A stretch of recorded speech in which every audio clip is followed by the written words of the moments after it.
Bueno, esto lo voy a dar así porque, no porque me dé hueva, sino porque ya lo tenía y la verdad siempre me ha ido muy bien en Neumo. Entonces, yo creo que aprendiendo esto ya lo hicimos, ¿no?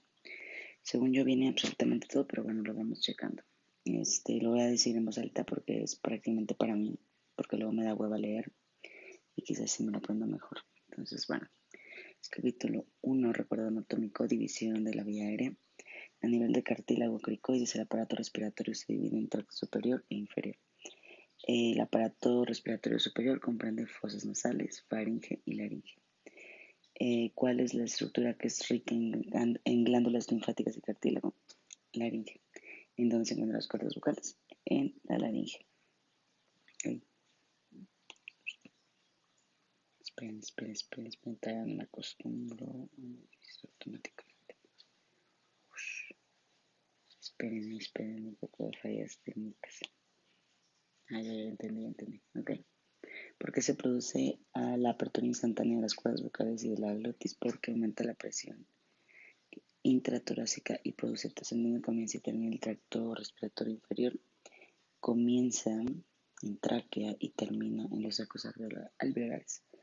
Las zonas de tracto inferior, ¿cuáles? Las zonas de tracto inferior son conducción, transición y la respiratoria. Primero vamos con zonas de conducción. ¿A qué altura se divide la tráquea? A nivel de la carina. Okay. Bronco izquierdo y bronco derecho en el libro viene en la figura número 1. Otro nombre que se le da a la zona de conducción, espacio muerto. ¿Cuánto mide el espacio muerto? 150 milímetros. La zona de transición, ¿quiénes forman la zona de transición? Los bronquiolos. La zona respiratoria, ¿quiénes la forman? Los conductos, los sacos alveolares y los alveolos. ¿Qué es el acino? Unidad anatómica situada distal al bronquiolo terminal. Todos los conductos alveolares distales al bronquiolo respiratorio forman el lobulillo primario. ¿Qué es el lobulillo secundario? Es la mínima porción del parénquima pulmonar rodeada de tabiques de tejido conjuntivo independiente de los lobulillos vecinos. ¿Cómo son las presiones en la inspiración? Okay, presión intra es menor que la atmosférica, okay, la de adentro. ¿Y cuáles son las vías de mayor calibre? Pues la tráquea y los bronquios principales, porque son los más grandes. El aire es turbulento. ¿En dónde? En las de mayor calibre. Supongamos que es como mientras más espacio hay, más como espacio tiene el aire para hacer de las suyas, entonces mayor calibre, hay mayor turbulencia. El aire es laminar ¿en dónde? En las vías más finas. El aire es mixto, ¿dónde? En conductos turbulentos. Okay. Ahora vamos con estructura íntima de las vías respiratorias inferiores. Bueno, al parecer sí voy bien y voy diciendo absolutamente todo. Y bueno, tráquea y bronquios. La pared está formada por 3 capas, ¿okay? Que son mucosa, submucosa y fibrocartílago. ¿Okay? ¿Quiénes forman la mucosa? El epitelio de la membrana basal y el corión. ¿Qué tipo de epitelio es la mucosa? Vamos primero con esto de la mucosa. Epitelio es pseudoestratificado. ¿En dónde se encuentran las células de Kluchinsky? En la mucosa. ¿Ok? En esta todavía. Otra vez.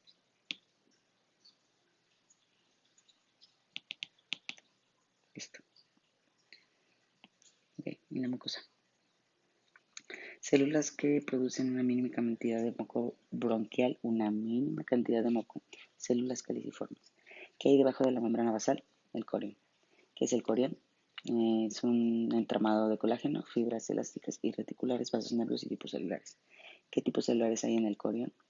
Neutrófilos, linfocitos, eosinofilos, macrófagos, mastocitos, células plasmáticas. ¿En dónde se encuentra la glándula? Las glándulas productoras de moco. En la submucosa. La submucosa tiene moco.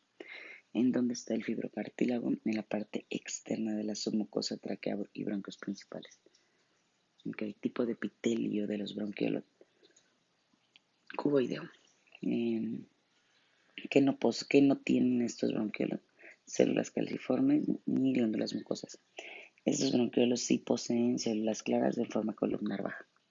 ¿Qué producen estas células? Surfactante bronquial. ¿Okay? Entonces el surfactante está en los bronquiolos. Ahora vamos con alveolos. ¿De qué se compone su pared alveolar? De líquido de revestimiento epitelial, epitelio alveolar, membrana basal alveolar, intersticio, membrana basal capilar y endotelio capilar. ¿Qué tipo de epitelio es el epitelio alveolar escamoso? ¿Cómo se forma el epitelio alveolar? Por los neumocitos, esto es importante, tipo 1 y tipo 2, más que nada el tipo 1, por eso está la manita así. ¿Cómo se llama el tipo 2? Granulosos. Neumocitos tipo 2 son los granulosos, neumocitos granulosos. ¿Qué tipo de células son? Estamos hablando de los alveolos. ¿Qué tipo de células son? Coideas. Misión principal del neumocitos tipo 2, producción de surfactante que impide el colapso en la expiración. ¿Qué hay en el surfactante? Macrófagos con capacidad fagocitaria. ¿Cómo se comunican los alveolos entre sí? Por los poros de Kohn. ¿Por qué está compuesto el surfactante? Por los fosfolípidos, apoproteínas surfactantes, iones de calcio. Principal fosfolípido del surfactante, dipalmitoilecitina, algo así. ¿Qué son los fosfolípidos? Son los que producen la disminución en la tensión superficial. Okay. ¿Cuándo es detectable en el líquido amniótico? Desde la semana 34. ¿Quién forma la membrana basal? El colágeno tipo 4 y lipoproteínas de fibronectina. Aquí el colágeno tipo 4 también estaba en la membrana basal glomerular, entonces de ahí podemos acordarnos de la membrana basal también de aquí del pulmón. Tipos de endotelios que hay: endotelio vascular, epitelio alveolar, membranas basales, intersticio, líquido de revestimiento. ¿Qué capas son? Son capas de intercambio. Okay. Vasos pulmonares, en donde recibe la sangre no oxigenada del pulmón, las arterias pulmonares. ¿De dónde recibe la sangre oxigenada el pulmón? De la circulación bronquial. Ya está oxigenada, ya pasó por todos los bronquios, ya se oxigenó. ¿De dónde vienen las arterias bronquiales? De la aorta y las intercostales. ¿Quiénes irrigan las arterias bronquiales? ¿A quiénes, irrigan las arterias bronquiales? A la tráquea inferior y bronquios. ¿Cómo se divide la arteria pulmonar? Debajo del callado aórtico en dos ramas, la derecha y la izquierda. ¿Para qué son? Para irrigar el lecho capilar alveolar. Cuando la sangre está oxigenada en los capilares, ¿quién las recoge? Las vénulas pulmonares, formando 4 venas pulmonares, 2 derechas y 2 izquierdas. ¿En dónde desembocan estas 4 venas? En la aurícula izquierda. ¿En dónde drenan las venas bronquiales? En las venas pulmonares. Lo anterior es una causa normal de shunt arteriovenoso. ¿Cuáles vasos contienen escasas fibras de músculo liso y son más extensibles y finas? Las arterias pulmonares. Okay, vasos que tienen capa muscular única y son los que dan la resistencia vascular arteriales. En donde no existen los linfáticos, en las paredes alveolares. En donde sí existen los linfáticos, en el tejido conjuntivo pleural, paredes de venas, arterias y vías aéreas. Digo, esto es como más anatómico y no creo que sea como de mucha relevancia, pero pues luego vienen con preguntas así como muy básicas. Bueno, vamos con malformaciones. Ausencia completa del pulmón o ambos se le llama agenesia. ¿Cómo se le llama a un bronco rudimentario? O sea que no sirve, solo está ahí, aplasia. Pulmón que es más pequeña, hipoplasia. Signos radiológicos que se observan en malformaciones pulmonares de atelectasia masiva. Menciona lo que da el diagnóstico: la fibrobroncoscopía tactorácica o arteriografía. ¿Dónde se localizan los quistes broncógenos? Se dan por una ramificación anormal del árbol traqueobronquial y se localiza en el parenquima pulmonar tercio medio o en el mediastino. Localización más frecuente de mediastino: subcarinales, o sea, abajo de la carina donde se empiezan a bifurcar los bronquios, derecho e izquierdo. ¿Qué otras localizaciones del mediastino hay? Paraesofágicos, paratraqueales y paraileales. ¿Cómo es la clínica? Sintomático hasta que se infecta. ¿Qué es un secuestro pulmonar? Cuando hay una masa de tejido pulmonar separada del parénquima real. Principal característica del secuestro pulmonar: no tiene comunicación con la vía aérea. ¿De dónde viene su aporte sanguíneo del secuestro? De la arterial sistémica. ¿De qué arteria sistémica viene el aporte sanguíneo del secuestro? De la aorta torácica abdominal o una intercostal. ¿Cómo llega a veces aire al secuestro aún sin tener comunicación con vía aérea? Por minúsculas conexiones alveolares. Dos tipos de secuestro: intralobar, extralobar. Característica de secuestro intralobar: no tiene pleura propia. Característica de secuestro extralobar: tiene pleura propia, su drenaje venoso estándar. El secuestro extralobar, como es su drenaje venoso anormal y se dirige a lo sistémico. Cuando el secuestro extralobar hace eso de la circulación sistémica, ¿qué pasa? Shunt izquierda a derecha. en donde se encuentra el secuestro extralobar. Está en relación con el hemidiafragma izquierdo o una comunicación con el esófago. Si hay relación con el esófago que presente el paciente disfagia o hematemesis. Okay, relación con el esófago. ¿Cuál es el tratamiento de malformaciones? Extirpación quirúrgica. ¿Qué necesitamos para estudio preoperatorio? Arteriografía para localizar la irrigación anormal y el esofagograma para descartar que haya una comunicación con el esófago. Signo radiológico de malformación adenoquística, queso de Gruyère. ¿Qué es lo que causa la forma de queso de Gruyère? Múltiples quistes grandes que atrapan aire.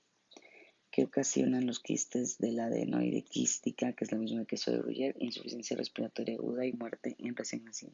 ¿Cómo puede ser el drenaje venoso pulmonar anormal? Parcial o total. ¿En dónde drena la sangre que viene del parénquima pulmonar? Aurícula derecha o venas cavas. ¿Con qué otro nombre se le conoce al pulmón hipogenético? Síndrome de cimitarra. Eso es importante, creo. ¿Qué es el síndrome de cimitarra? Consiste en la hipoplasia parenquimatosa de la arteria pulmonar. Sí, esto sí es importante. ¿De qué se acompaña la hipoplasia parenquimatosa de la arteria pulmonar? De un drenaje venoso anómalo por la arteria de una vena pulmonar que está dilatada y este drenaje finaliza en la cava inferior. ¿Cómo se ve la vena anómala en la radiografía? Como una imagen curvilínea paracárdica similar a una cimitarra. Deberían buscar la imagen. Si hay una fístula arteriovenosa, sospechamos de fístulas en otros órganos. Patologías que están relacionadas con fístulas, telangiectasia hemorrágica hereditaria. ¿Cómo se llama la telangiectasia hemorrágica hereditaria? Rendu-Osler-Weber, es no es importante. ¿Cuál es la clínica de fístulas? Cianosis, poliglobulia y acropaquias. Okay, ¿qué tipo de shunt es la fístula? Derecha e izquierda. ¿Qué pasa si el volumen es significativo? Hay una hipoxemia por shunt. ¿Qué es la platipnea? Disnea que empeora con el ortostatismo. Platipnea, o sea, disnea que empeora con el ortostatismo para aumentar el flujo de la fístula por gravedad. ¿Cómo es la radiografía de una fístula más homogénea, redondeada, lobulada? Yo digo que la busquen. ¿Cómo se diagnostica con la confirmación de fístula? Arteriografía es lo confirmatorio. ¿Cuál es la fístula? Esto es importante. Traqueoesofágica más común es la tipo 3, cerrado de arriba, conectado con abajo. Aquí deberían de buscar una imagen, no sé, para ver las tipo 1, tipo 2 y tipo 3, pero siempre preguntan la tipo 3, que es la del 87%, que está cerrado por abajo y abierto de arriba, o sea, conectado de abajo y cerrado de arriba. Ok, malformaciones de la pared torácica. Sí, malformaciones de la pared torácica, causa más frecuente de compresión del estrecho torácico superior, costilla cervical. ¿En dónde está la costilla cervical? Entre la primera costilla y los escalenos anterior y medio. ¿Qué estructuras vasculares pasan por la costilla cervical? Arteria subclavia y plexo braquial. ¿Cuál es la clínica compresiva de la costilla cervical? Ausencia de pulsos y parestesis de brazo afectado. Se le llama a tórax en embudo a que pectus excavatum. Eso es cuando tienes un tórax en embudo. ¿Qué está dañado en el pectus excavatum? Es una depresión de la porción inferior del esternón y cartílagos adyacentes. El pectus excavatum, ¿con qué puede estar asociado? Con pie equinovaro, Marfan o Klippel-Feil. ¿Qué alteraciones cardíacas trae pectus excavatum? Electrocardio en el electrocardiograma, desviación de eje a la derecha y arritmias benignas y soplo funcional. ¿Cuándo se opera el excavatum? Entre los 7 años y la adolescencia. ¿A qué se le llama tórax en quilla? Al carinato.